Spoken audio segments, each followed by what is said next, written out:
في حد ظهر لك فجأة في وقت تعبك، فاعرف ان ده مش مجرد شخص عادي، ده جاي مخصوص برسالة من ربنا عشان يطبطب على قلبك بطريقة ما كنتش تتوقعها.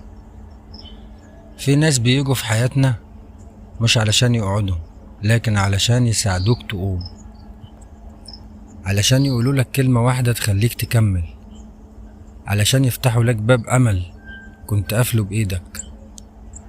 ممكن الشخص ده يكون غريب أو كنت ناسيه، أو علاقتكم كانت باهتة، بس ظهر وفي التوقيت الصح، زي ما ربنا بعت الخضر لموسى، وزي ما بعت الملك لسيدنا يوسف في السجن، وزي ما جه الرجل من أقصى المدينة يسعى علشان يدعم نبي في لحظة حرجه.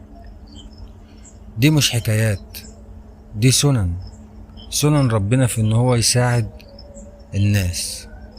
ربنا بيقول: